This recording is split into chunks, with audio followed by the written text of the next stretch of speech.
नमस्कार, मैं हूं मृत्युंजय कुमार झा। शाम के 5:30 बज चुके हैं और अगले आधे घंटे तक आपके सवालों का सबसे बड़ा मंच तैयार है। अगर आपने कमोडिटी में ट्रेड किया है या फिर नया ट्रेड करना चाहते हैं, जानना चाहते हैं कि आपके लिए कहां पर कमाई के मौके बनेंगे, तो आप सवाल पूछिए। नंबर आप नोट कर लें 02223001634।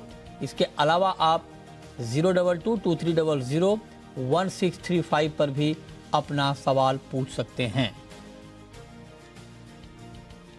तो आज की चर्चा में हमारे साथ मेहमानों का एक खास पैनल है। हमारे साथ है अनुज गुप्ता, IIFL सिक्योरिटीज के, बीरेन वकील हैं पैराडाइम कमोडिटी के, संयम मेहरा हैं, चेयरमैन हैं जेम्स एंड ज्वेलरी काउंसिल के, उदय शिंदे साहब हैं, प्रेसिडेंट हैं हॉलमार्क एसोसिएशन के, और महावीर गुप्ता है, जीरा ब्रोकर हैं। आप सभी का बहुत बहुत स्वागत है।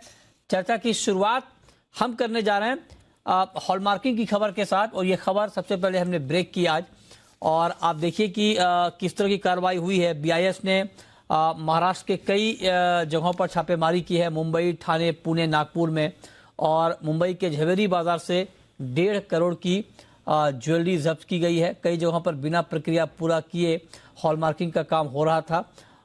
फिलहाल 288 जिलों में अनिवार्य हॉलमार्किंग लागू है। तो शिंदे साहब, क्योंकि आप हॉलमार्किंग एसोसिएशन ऑफ इंडिया के प्रेसिडेंट हैं, मेरा सबसे पहला सवाल ये होगा सर, झवेरी बाजार बताइए, देश ही नहीं बल्कि एशिया का सबसे बड़ा ज्वेलरी मार्केट, आप लोग सब झवेरी बाजार में मतलब रहते हैं, और आप नाक के नीचे सर ये नकली हॉलमार्किंग हो रही है। शिंदे साहब, क्या हो रहा है? नमस्कार सर। नमस्कार सर। श्रीमान जी, इस तरह की बातें हमें सुनने मिल रही थी। इसके लिए हम लोग समय समय पर BIS को इस बात की सूचना देते थे, और उसी की परिणति है शनिवार को जो रेड हुई। झवेरी बाजार में जो एक सेंटर पकड़ा गया है, वो BIS recognised assigned hallmarking centre नहीं था, वो अनरिकॉग्नाइज्ड सेंटर था।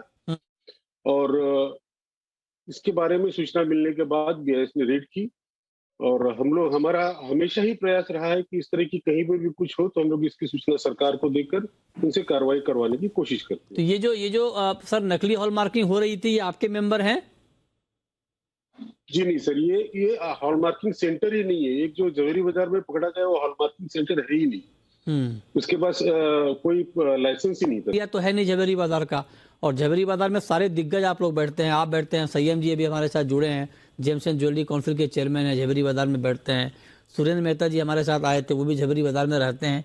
तो आप लोगों की आंखों से कैसे बच गया सर बंदा? कौन है कि वहां पे नकली हॉलमार्किंग सेंटर चला रहा है? मतलब ये तो वक्त थाने के बगल में ही चोरी कर रहा है। नहीं सर, झवेरी बाजार छोटा इलाका नहीं, काफी बड़ा इलाका है। नहीं, बड़ा इलाका से मतलब मेरा कि डेंस है, लेकिन मैं ये कह रहा हूँ कि एरिया वाइज ऐसा नहीं है कि 5-10 किलोमीटर में फैला हुआ है, ऐसा तो नहीं है ना? नहीं, ऐसा तो नहीं है। लेकिन अब देखिए, रिकॉग्नाइज्ड हो तो पता जल्दी चलता है, अनरिकॉग्नाइज्ड सेक्टर में पता करना बहुत ही मुश्किल होता है, क्योंकि बहुत सारी छोटी छोटी गलियां और रास्ते हैं, और कहाँ पर कौन बैठा है, क्या कर रहा है, पता करना बहुत मुश्किल होता है। लेकिन जब भी हमें पता चलता है, हम लोग इसके ऊपर आवश्यक इसका संज्ञान लेते हैं, और इसकी जानकारी BIS को देकर उनके मार्फत कार्रवाई करवाने की कोशिश करते हैं। पहले भी इस तरह की कार्रवाई BIS की तरफ से की गई है, और ऐसे लोगों को पकड़ा गया है, और भविष्य में भी हम लोग इस तरह का कुछ यदि हमें पता चलता है तो हम लोग जानकारी देकर इसको रोकने की कोशिश करेंगे। ओके, ठीक है। अब संयम जी, आप जरा बताएं सर, क्योंकि ये बड़ा, देखिए एक क्या होता है कि आप बिना हॉलमार्क वाली ज्वेलरी बेच रहे हैं, जो पहले होता था जब हॉलमार्किंग मैंडेटरी नहीं था, है ना, वो एक अलग मामला था। लेकिन ये तो ज्यादा गंभीर मामला इसलिए कि अब हॉलमार्किंग ही अगर नकली होने लगे तो फिर तो कंज्यूमर के लिए कुछ बचा ही नहीं ना। आप ये सोचिए कि अगर मैं जा रहा हूँ ज्वेलरी खरीदने, और मुझे कोई ज्वेलर कह रहा है कि हाँ ठीक है ज्वेलरी हॉलमार्क है, हॉलमार्क ज्वेलरी आप ले लीजिए, और हॉलमार्क ही नकली निकल जाए सर, ये तो कहीं का नहीं है। जब भी हम हॉलमार्किंग करवाते पहले तो 1.5 करोड़ रुपए का माल जो फंसा या जो माल इसका जब्त हुआ 6 लोकेशंस के ऊपर, एक ऐप आता है BIS केयर ऐप। आप कोई भी सिंगल पीस ऑफ ज्वेलरी खरीदते हैं तो आप उस ऐप के ऊपर वो नंबर डालकर HUID का आपको पता लगेगा कौन से हॉलमार्किंग से हॉलमार्क सेंटर से हॉलमार्क हुआ है, कौन सी तारीख को हुआ है, और किसने हॉलमार्क करवाया है। इस हिसाब से जो एंड कंज्यूमर है उसको काफी प्रोटेक्शन मिल जाती है। नहीं दो तरीके से मेहरा जी, आपकी बात से सहमत हूं मैं। आप कह रहे हैं कि BIS केयर ऐप है जिस पर आप इसको चेक कर सकते हैं, लेकिन सर आप बताइए, ज्वेलरी खरीदने लोग जब आते हैं, जो महिलाएं आती हैं, सब इतने इक्विप नहीं है ना कि सब ऐप डाउनलोड कर ले, ऐप पर चेक कर ले। बताइए, ये संभव है क्या? गांव दूर देखिए दराज में लोग ज्वेलरी खरीदने जाते हैं, कहाँ उनको ऐप के बारे में जानकारी है सर? देखिए मृत्युंजय जी, जो आप कोई भी लाइन पकड़ लो, ज्वेलरी पकड़ लो, बिल्डिंग लाइन पकड़ लो या गाड़ी लाइन पकड़ लो, हर लाइन के अंदर 1% लोग या 0.5% लोग नेगेटिव करते हैं। उसको आप कैसे रोक सकते हैं और कैसे करना है, वो बीआईएस के साथ हमारी जब 3 दिन पहले मीटिंग हुई थी, उस मीटिंग के अंदर हमने उनको बताया कि आपको ये जो 4 मार्का जो लगा रहे हैं, जो 1.5 साल से कम, उसको सितंबर के अंदर खत्म कर दिया जाए और सिर्फ 6 मार्का HUID के अंदर वो तो आ रहा है सर, वो तो आ रहा है, वो खबर भी हमने आज दिखाई है। 6 डिजिट का जो अल्फा न्यूमेरिक हॉलमार्किंग है वो अब लागू होगा। हाँ, वो सितंबर के अंदर आसपास हमने जो मेल लिखी है मिनिस्ट्री के अंदर कंज्यूमर अफेयर्स में कि सितंबर के आसपास इसको आप 6 मार्का का लागू कर दीजिए और 4 मार्का को फोर्स आउट कर दीजिए। तो जो 0.5% लोग इसके अंदर नेगेटिव करते हैं, उसके लिए जो ऐप है, जो BIS है, जो कंज्यूमर अफेयर्स का जो ऐप है ये BIS केयर का, उसको आप किस तरीके से अपग्रेड कर सकते हैं जिसके अंदर बराबर तरीके से दिखे और रेगुलर चेक्स जैसे चल रहे हैं। हाँ। वो चलने चाहिए। और आपको एक बात और बता दूं कि BIS की एक्सटेंडेड आर्म है हॉलमार्किंग सेंटर। अच्छा। ये BIS की ही एक्सटेंडेड आर्म है, तो ये ज्वेलर से इसका इतना ज्यादा लेना देना नहीं है। नहीं सर, अरे मेरा जी, ज्वेलर से कैसे लेना देना नहीं है? आप ये बताइए कि वो जो नकली हॉलमार्किंग हो रही है वो किसके लिए हो रही है? कोई ज्वेलर ही तो गया होगा उसके पास कराने। आज लायबिलिटी हॉलमार्किंग सेंटर के ऊपर बराबर तरीके से डाल दी जाए। नहीं, मैं वो कह रहा हूँ, ठीक कर ही नहीं है, सकते। उससे मैं एग्री करता हूँ सर, कि मैं ये कह रहा हूँ कि वो जो नकली ज्वेलरी हॉलमार्क हो रही है वो कहाँ बिकेगी? ज्वेलरी की दुकान पे ही बिकेगी ना। तो कोई ज्वेलर उसको बेचेगा ना, कोई ज्वेलर गया होगा, अप्रोच किया होगा कि हाँ मेरा 12 कैरेट का है, 14 कैरेट का है, इसको हॉलमार्क कर दो। तब तो हॉलमार्किंग सेंटर से ज्वेलरी तो नहीं बिकेगी ना, बिकेगी तो ज्वेलरी की दुकान से। जब ये चल रहा था मृत्युंजय जी, पहले भी ये चल रहा था, इसीलिए तो हॉलमार्किंग का एक्ट लेकर आया है अभी। राइट। तो हॉलमार्किंग का एक्ट इसीलिए लाया है और हॉलमार्किंग सेंटर जो 1300 के ऊपर हुए हैं इसीलिए तो हुए हैं। और उनको इसी तरीके से स्ट्रॉन्ग किया है कि जो ज्वेलर करे उसके ऊपर बराबर करे, वरना हम खुद ही कैपेबल हैं। अगर भाई ज्वेलर कोई करना है तो हम खुद ही सेल्फ सर्टिफाई करके करवा लेंगे। हॉलमार्किंग सेंटर की क्या जरूरत है? ये बात ठीक है, ये बिल्कुल बात आपने ठीक कही। लेकिन शिंदे जी, एक बात आप बताइए सर कि ये जो हॉलमार्किंग, चूंकि आपने कहा कि आपने ही ये जानकारी पहुंचाई थी BIS तक, तो आपने जब ये जानकारी पहुंचाई तो जरा कुछ जानकारी हम तक पहुंचाइए सर। वो जानकारी ये पहुंचाइए कि ये हॉलमार्किंग कौन ज्वेलर करवा रहा था, डुप्लीकेट कितने कैरेट का गोल्ड था जिसका नकली हॉलमार्किंग करवाया जा रहा था? देखिए, ये तो शनिवार को रेड हुई और इसकी हमें डिटेल कोई अभी सूचना BIS की तरफ से नहीं मिली है। हम लोग उम्मीद करते हैं कि जल्दी इस बारे में भी BIS की तरफ से बताया जाएगा, स्पष्टीकरण दिया जाएगा। अभी हमारे पास इसके बारे में कोई सूचना नहीं है। नहीं, आपने सूचना दी थी ना BIS को कि नकली हॉलमार्किंग हो रही है? नहीं, हमें जब भी इस तरह का पता चलता है तो हम लोग इस बात की जानकारी देते हैं कि इस तरह का नकली हॉलमार्किंग हो रहा है, लेकिन किसका हो रहा है ये तो हमारे लिए पता करना संभव नहीं है ना सुमन जी। अब सर, आप वहां बैठते हैं, आपको अपने भाई बंधु आपके इतने बता देंगे आपको कौन करवा रहा है कौन नहीं करवा रहा है। संजय जी, हर एक का अपना अपना बिजनेस पर्सपेक्टिव होता है, तो वो लोग तो नहीं बताते होगा सर, आपके पास कुछ तो हिंट होगा। नहीं, किसकी ज्वेलरी थी? नहीं, हमारे पास अभी तक ऐसी कोई जानकारी नहीं है, लेकिन हमारी आज भी BIS में बात हुई थी और उन्होंने किसकी हो रही थी इसके बारे में भी जानकारी देने की बात की। देखिए, आपको हिंट नहीं है सर, लेकिन मेहरा जी को हिंट है। मेहरा जी अभी तुरंत बताएंगे आपके सामने। बताइए सर मेहरा जी।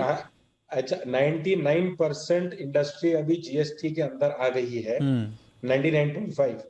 आज जो भी व्यापार करेगा, जिसको भी GST बिल का सेल बिल बनाना है, उसको हॉल मार्किंग करनी करेक्ट तरीके से बहुत जरूरी है जहाँ साहब। तो अगर कोई भी करेक्ट आदमी कोई भी बराबर तरीके से टर्नओवर कर रहा है, पूरा इंटरलिंक्ड है, आपको हॉल मार्किंग करवा के ही सेल बिल बनाना होगा। बहुत मुश्किल है जो ये बिलो, जो पानी के नीचे रह के छोटा काम करके या थोड़ा सा काम करके ऐसे करके व्यापार करना चाहते हैं, वो आंखों से छोटा दूर काम, रहते हैं, ये पता लगता है। ये बात आप ठीक कह रहे हैं। छोटा काम करके जवेरी बाजार से भाग भी नहीं पाएगा, इतनी तंग गलियां हैं जवेरी बाजार की। मैं तो अभी गया था वहां से ग्राउंड रिपोर्ट करने, और इसीलिए पकड़ा गया ना। इसीलिए पकड़ा गया, ठीक बात आप कह रहे हैं। वहां आप निकल के भाग भी नहीं सकते, पैदल भागना मुश्किल है, गाड़ी से कहाँ भागेंगे।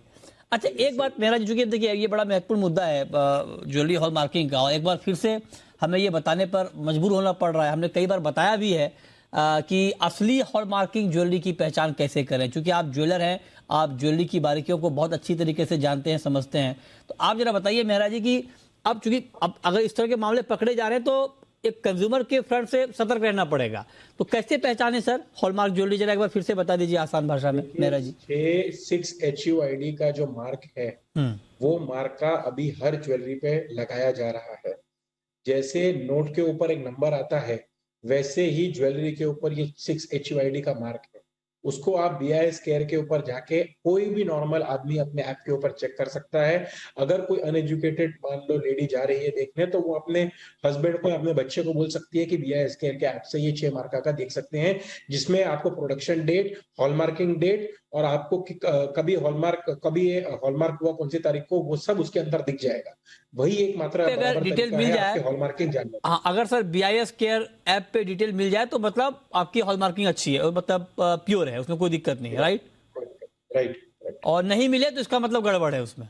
नहीं, देखो अभी नहीं मिले 100% सारी मिलेगी। जो 4 मार्का है, हाँ। जो 1.5 साल से चल रहा है, जो सितंबर के अंदर जिसको हमने कहा है कि इसको अभी फेज आउट किया जाए। अच्छा। जिसके पास 4 मार्का ऑलरेडी लगा हुआ है, सितंबर के बाद तो सिर्फ 6 मार्का ही चलेगा HUID का। अच्छा। 4 मार्का जो पहले हॉलमार्किंग सेंटर्स ने कराया है वो भी सही है। अच्छा। और उसके बाद 6 मार्का अगर है आपका और 6 मार्के का नंबर BIS ऐप में नहीं मिला तो इसका मतलब आपको इंट्रोस्पेक्ट करने की जरूरत है। अच्छा, तो ये मतलब ऐप के जरिए आप कह रहे हैं कि पता लगा सकते। अच्छा सर, मान लीजिए मैं अगर ऐप किसी भी तरह से मैं एक्सेस नहीं कर पा रहा हूं, अगर तो पहचान देख के कैसे पहचाने कि हाँ ये असली हॉलमार्किंग है?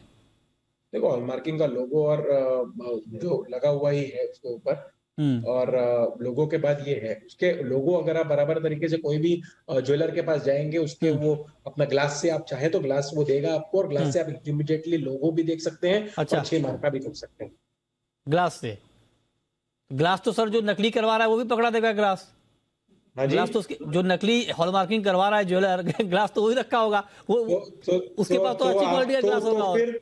फिर उनको डायरेक्ट अगर किसी को और शक हो तो 1380 हॉलमार्किंग सेंटर जो है वहां पर जाकर भी चेक करवा सकते हैं। हर डिस्ट्रिक्ट के अंदर हॉलमार्किंग सेंटर है। अच्छा, वहां जाके तो वहां पर भी आराम से 45 रुपीज का खर्चा करे और करा के एक पीस को चेकिंग करें। ये बढ़िया तरीका है। अगर कुछ भी समझ में ना आए 45 रुपए खर्च कीजिए और चेक करवा लीजिए। ग्लास पे बहुत ज्यादा भरोसा करना ठीक नहीं होगा, क्योंकि जो नकली करवा रहा होगा तो उसने ग्लास का भी इंतजाम कर लिया होगा, नकली अच्छी क्वालिटी वाला, उसमें और अच्छा दिखे आपको।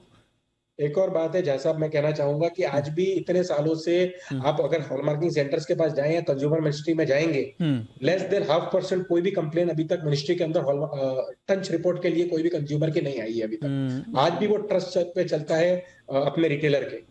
तो आज जैसा ट्रस्ट चल रहा है, और जब वो माल वापस बेचने जाता है तो उसको पूरा पैसा मिलता है। वही रिटेलर आगे जाके जीवन भर का या पीढ़ी बाई पीढ़ी का रिटेलर बनता है। ठीक बात। तो मुझे लगता नहीं है कि ऐसी कोई तकलीफ जेमन ज्वेलरी सेक्टर से आज तक आई है कंज्यूमर अफेयर्स में। और आने वाले सालों में भी आई। चलिए, हम उम्मीद करते हैं कि आपके कार्यकाल में जो थोड़ी बहुत तकलीफ और हो वो भी दूर हो जाए, है ना। मेहरा जी के उसमें आपके खाते में लिखा चला जाए कि आपने पूरा एकदम व्हाइट करा दिया पूरा मामला।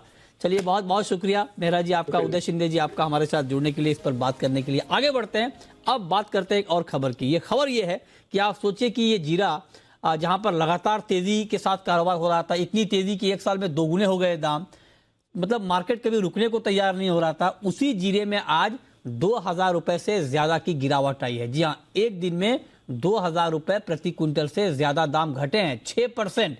याद कीजिए, कभी सर्किट लगा करता था 6% का ऊपर का, लेकिन आज 6% की गिरावट आई है। क्या ये गिरावट महज एक मुनाफा वसूली है, या फिर ये किसी बड़ी नरमी की तरफ इशारा कर रहा है? इसी पर हम बात करेंगे। बीरेन जी, इस पर आपका कमेंट, जीरे में इतनी तेज गिरावट क्यों? जीरे में जो पिछली तेजी आई थी वो कुछ ज्यादा ही एक्सट्रीम लेवल की मुझे लगी थी चार्ट के हिसाब से। फंडामेंटल तो उस समय में बाहर था तो ज्यादा नहीं देख पाया था, बट चार्ट के हिसाब से अगर बात करूं तो काफी एक्सट्रीम मूव था। तो जितना मूव एक्सट्रीम था उतना ही करेक्शन भी एक्सट्रीम होना वाजिब है।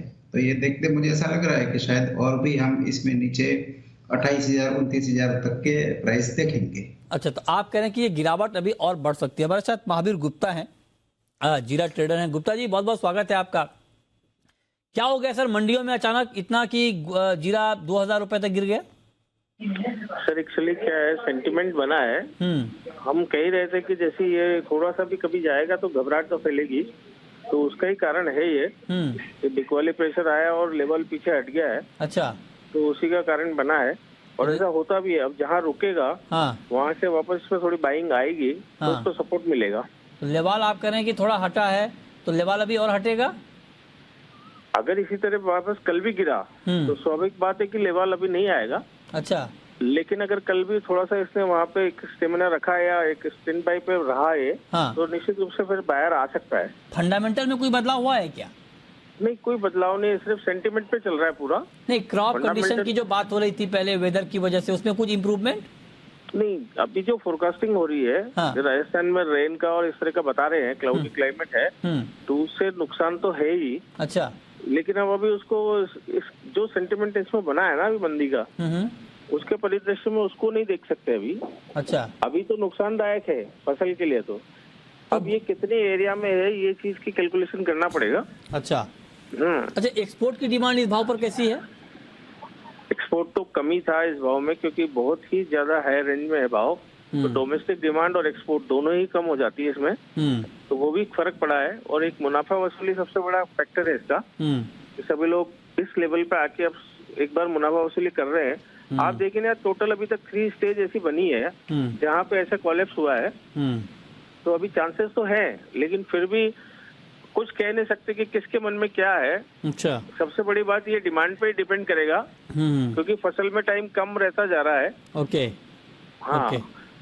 बात करते हैं गोल्ड की। अनुज जी, गोल्ड आज शाम के लिए आपको कैसा लग रहा है? क्योंकि अभी देखिए 56,700 के आसपास है, 850 का ऑल टाइम हाई है। क्या आज एक बार फिर से गोल्ड नया हाई लगाएगा सर इवनिंग ट्रेड में? Madan ji good evening. देखिए सेंटीमेंट तो पूरा लग रहा है गोल्ड का कि जो मोमेंटम है वो पॉजिटिव रह सकता है। हालांकि कुछ मार्केट बंद है इंटरनेशनली, तो ज़्यादा मोमेंटम एक्सपेक्ट नहीं कर रहा हूँ। बट हाँ, मुझे लगता है कि इस हफ्ते में एक बार अगेन हम नया हाई बनते हुए देखेंगे। तो फिलहाल अगर हम शॉर्ट टर्म में देखें तो ट्रेंड इसका पॉजिटिव ही लग रहा है। अभी कोई नेगेटिव स्ट्रक्चर नहीं बना है। तो फिलहाल अभी इंट्राडे पर्सपेक्टिव से खरीदारी का ट्रेड लगना चाहिए। 56,600 के आसपास खरीदारी का ट्रेड बना सकते हैं। अच्छा, 56,600 के करीब आप कह रहे हैं कि बाइंग का ट्रेड गोल्ड में बना सकते हैं। अच्छा बीरेन जी, चांदी पर आपका व्यू क्या है सर? आज चांदी में कोई ट्रेड बन रहा है क्या? चांदी में 68,000 के आसपास मैं बाइंग प्रेफर करूंगा। 69,000 का टारगेट रहेगा और 67,500 का स्टॉप लॉस रहेगा। 1-2 दिन का नजरिया है, मींस कल तक वैलिड है। ये कल तक वैलिड है आप ये कह रहे हैं, इस पर आप नजर रखिए चांदी के ऊपर। अब बात कर लेते हैं क्रूड की। कच्चे तेल में भी तेजी धीरे धीरे बढ़ रही है। 84 रुपीज ऊपर है कच्चा तेल, 6,700 के ऊपर ट्रेड हो रहा है, करीब करीब 1.25% की मजबूती के साथ। कच्चे तेल पर आपका व्यू अनुज जी? देखिए क्रूड पॉजिटिव टेरिटरी में है। जिस तरीके से ओपेक का डिमांड फोरकास्ट आया है और चाइना से डिमांड देखी है, मुझे लगता है कि अभी क्रूड में एक सेंटीमेंट पॉजिटिव रहेगा। तो यहाँ पर खरीदारी की सलाह रहेगी। हमें लगता है कि क्रूड का प्राइस ऊपर जल्दी ही, अगर हम डोमेस्टिक मार्केट की बात करें तो 6,800 तक आ सकता है और इंटरनेशनली $89-90 तक के लेवल देखने को मिल सकते हैं। तो फिलहाल अभी सेंटीमेंट पॉजिटिव है, तो खरीदारी का ट्रेड बना सकते हैं। करीबन 6,650 के आसपास खरीदारी करें, 6,400 का स्टॉप लॉस लगाएं, टारगेट 6,800 तक हो सकता है। और अगर ऑप्शंस में ट्रेड करना है तो 7,000 का कॉल ऑप्शन खरीदारी कर सकते हैं, 130 के आसपास है, उसमें खरीदारी का ट्रेड बनाए, 80 पे स्टॉप लॉस लगाए, टारगेट ऊपर में 250 तक देखने को मिल सकता है। तो क्रूड के अंदर खरीदारी का ट्रेड देखने को मिल सकता है। ओके, क्रूड में आप कह रहे हैं कि बाइंग का ट्रेड देखने को मिल सकता है। लेकिन बीरेन जी, नेचुरल गैस में क्या हो रहा है सर? कभी बहुत तेज गिरावट, कभी तेज उछाल। आज देखिए 8% ऊपर है, कमाल है। क्या एक दिन में फंडामेंटल बदल जा रहे हैं? क्या करें एनजी में? ये बेसिकली बेटिंग मार्केट है। मींस आजकल का जो ट्रेंड है गेमिफिकेशंस का, ऑनलाइन गेमिफिकेशन, ये नेचुरल गैस उसी को रिफ्लेक्ट करता है। एक साल में हमने 850 से 250 तक के प्राइस देखे, आज वापस ऑलमोस्ट 10% की तेजी है। काफी ओवरसोल्ड है, तो एक बाउंस आया है, बट इसके फंडामेंटल तो कमजोर है। मींस जो 2-3 महीने पहले फंडामेंटल थे ऐसे नहीं है, क्योंकि यूरोप का spot market, spot gas, physical gas बेहद कमजोर चल रहा है। ओके, तो ये रहा है नेचुरल गैस के ऊपर आपकी। अच्छा, आज के लिए कॉपर में कोई ट्रेड अनुज जी आपके पास? मित्र जी देखिए, बेस मेटल में ट्रेंड पॉजिटिव ही दिख रहा है। तो यहाँ पर मुझे लगता है कि बाय ऑन डिप्स की स्ट्रेटेजी देख सकते हैं, क्योंकि कहीं ना कहीं थोड़ा ओवरबॉट जोन में है। तो अगर ये प्राइस 778 के आसपास मिलते हैं तो खरीदारी का ट्रेड बना सकते हैं। ऊपर में 788 तक का टारगेट देखने को मिल सकता है, 772 पे स्टॉप लॉस लगाएं। और अगर प्राइस ये 788 790 के आसपास जाते हैं तो आप इक्वाली का भी ट्रेड बना सकते हैं। बेस मेटल मुझे लगता है कि थोड़ा सा एक साइडवेज टोन में है, बट ट्रेंड पॉजिटिव है। तो थोड़ा वेट करें, प्राइस नीचे आए तो बाय का ट्रेड इनिशिएट कर सकते हैं। ओके, तो आप कह रहे हैं कॉपर में बाइंग का ट्रेड इनिशिएट कर सकते हैं। 785 रुपए के करीब इस वक्त MCX पर कॉपर में ट्रेड हो रहा है, 1% से ज्यादा की तेजी के साथ। अच्छा, कॉपर के अलावा बीरेन सर आपके पास और कोई ट्रेड सर मेटल में? एल्यूमिनियम में 217, 217, 218 के आसपास बाई किया जा सकता है। 215 का स्टॉप लॉस होना चाहिए। पोजिशनल कॉल है ये, तो साइड में 226, 227 का टारगेट है। ओके, ठीक है। तो ये रहा आपके हो गई एल्युमिनियम के ऊपर, इस पर आप नज़र रखिए एल्युमिनियम में। अच्छा, एग्री में बीरेन जी, अगर मैं आपसे ग्वार पर पूछूं सर, ग्वार में देखिए कहाँ से मार्केट मतलब 6,600 ग्वार गया, अब वहाँ से घटकर 6,200 के नीचे आ गया है, 45 रुपए गिरकर बंद हुआ है ग्वार सीट का फरवरी का वायदा। क्या लगता है अभी आपको ग्वार में? मैं बॉटम फिशिंग के लिए वेट कर रहा हूँ। अगर हम 5855, 900 के आसपास मिले तो बाई साइड का चांस मैं लेना प्रेफर करूंगा। सर अभी तो मार्केट 6200 के करीब है, तो मतलब जो टारगेट, जो बाइंग का लेवल आप बता रहे हैं बॉटम फिशिंग का, तो यहाँ से बेचकर भी तो ट्रेड लिया जा सकता है? नहीं, इसकी जो की डायरेक्शन है वो अपसाइड की ओर है। अच्छा। तो मैं नॉर्मली साइड ही प्रेफर करता हूँ। हाँ। या तो बाई साइड या तो सेल साइड, तो इसलिए मैं बाई साइड प्रेफर करूंगा। तो बाई साइड अगर प्रीफर करेंगे तो फरवरी कॉन्ट्रैक्ट में ऊपर में कहां तक भाव जा सकता है ग्वार का? इसकी मंथली रेंज 3-4 वीक की रेंज अगर देखें तो 58 से 65 तक की है। तो अगर 60 के आसपास में 6000 के नीचे बाय करता हूं तो मेरा रिस्क 200 का है, अपसाइड की पोटेंशियल मेरी 400-500 की बचती। ठीक है, ये रहा आखिरी सवाल अनुज जी आपसे। करेंसी मार्केट पर डॉलर का इंडेक्स काफी वीक हुआ है, रुपया भी आज मजबूत हुआ था फिर नीचे आया, ओवरऑल क्या आउटलुक है आपका रुपये पर? देखिए, रुपया हमें लगता है कि स्ट्रेंथ ले सकता है। जिस तरीके से डॉलर इंडेक्स में वीकनेस आई है, हमें लगता है कि डॉलर इंडेक्स अगेन वीक रहेगा। हमें लगता है कि जल्दी ही ये 100 के नीचे आता हुआ दिखाई देगा, तो रुपी उससे काफी हद तक सपोर्ट लेगा। इवन हमने सभी करेंसी को स्ट्रेंथ लेते हुए देखा है। हमें लगता है कि रुपी जो है अगेन नीचे में 80.50, 80 तक के लेवल दिखा सकता है। तो अभी फिलहाल जो ट्रेंड है वो एप्रिसिएशन का है, तो यहाँ पे डॉलर में वीकनेस देखने को मिल सकती है। चलिए, बहुत शुक्रिया अनुज जी आपका जुड़ने के लिए और तमाम सवालों के जवाब, और बीरेन जी आपका भी शुक्रिया तमाम सवालों के जवाब देने के लिए।